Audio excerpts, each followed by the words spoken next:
You've decided to fight a duel. It's your first one. How do you survive it?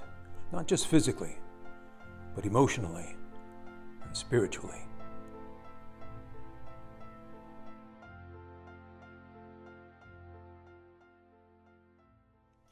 The specific casus belli for the duel varies, but they all share a common thread: wounded honor. A man's honor isn't just a matter of bloated ego or petty pride. It's a question of his character, his dignity, his integrity, and his courage. A duel is a way to demonstrate your willingness to defend your honor, your character, and reputation, even at the risk of your life. A man can live without a lot of things, but honor isn't one of them. The goal of the duel is not necessarily to kill your adversary. However, every sword fight is potentially deadly, because a sword is made for killing, and sometimes it'll do what it's made to do whether you really want it to or not. You're smart enough to know that. So you make certain inquiries, and those inquiries lead you to me. You decide to seek my advice because the sword has long been my profession, and dead clients don't pay. There are countless precious little tidbits of technique, tactics, and strategy I could bestow upon you, and you won't remember any of them, much less be able to do them. So I'll boil it all down to three things. 3 things to do before the duel, 3 things to do during the duel, and 3 things to do after the duel. You can remember 3 things, can't you?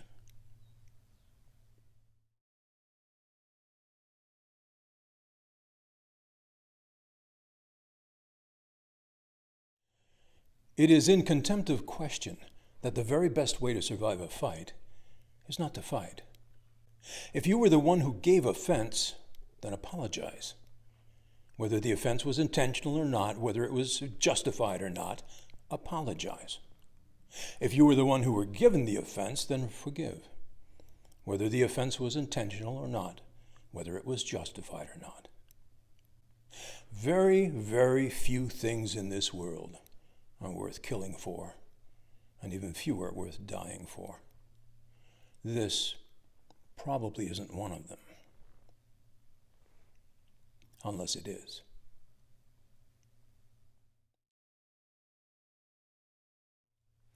Your seconds will represent you and negotiate every aspect of the duel on your behalf. They will also watch your back, just to ensure that there are no irregularities, say, on the way to the dueling ground. Therefore, choose your 2 closest, most courageous, most gallant, most trustworthy, and most reliable friends. Friends who value your life as highly as they value their own. Or, in the alternative, select 2 sturdy gentlemen to whom you owe a great deal of money. The effect will be about the same.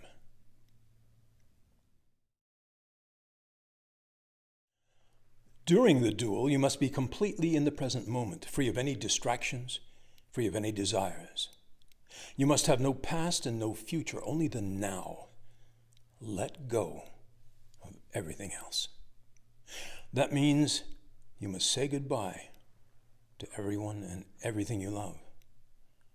Your best chance to have a tomorrow is to let go of tomorrow. It's one of those paradoxes that is the highest form of truth.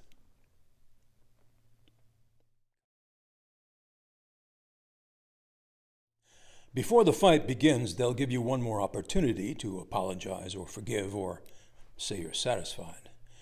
Take that opportunity and go home, unless you can't.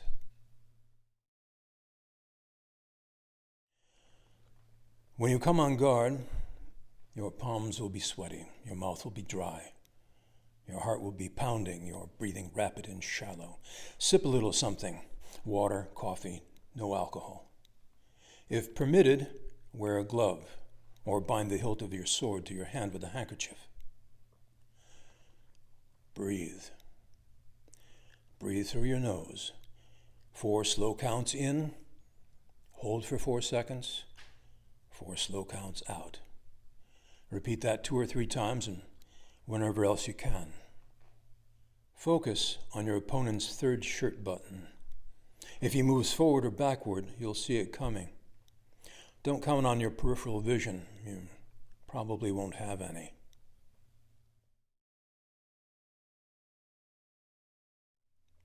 Now, some say to aim at the nearest available part of your opponent's body, very likely his forearm.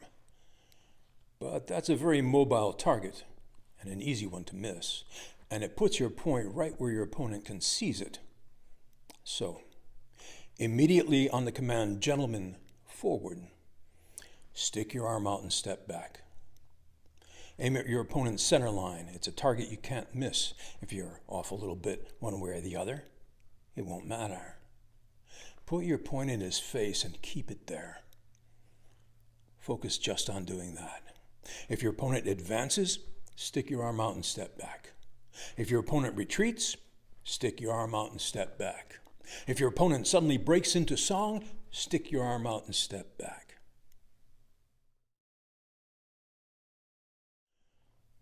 Do nothing.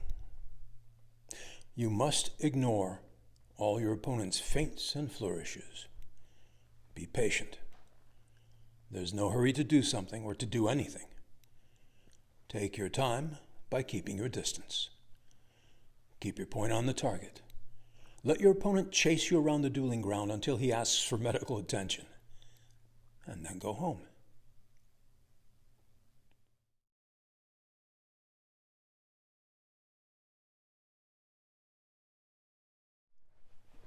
If your opponent is not indisposed, tell him you're satisfied and the affair is concluded as far as you're concerned. Shake hands, kiss and make up.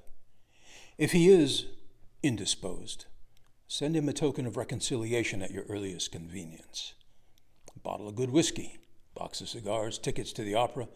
You choose the gift and the method of delivery judiciously, so it is a reconciliation and not an aggravation.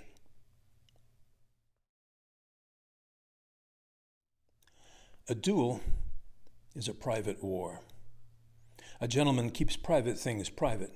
If someone should ask you about it, simply say, Mr. Smith and I have settled the matter and I have nothing else to say about it.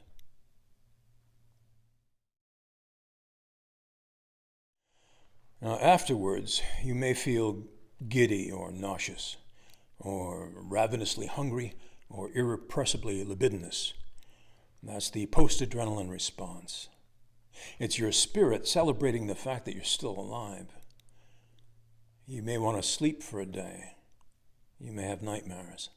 That's your unconscious mind telling you how stupid you just were. If you're a reasonable, intelligent man, then you'll have very, very little inclination to ever repeat this experience. I recommend you promise yourself and everyone who loves you that you won't. And I think that's one promise you definitely want to keep.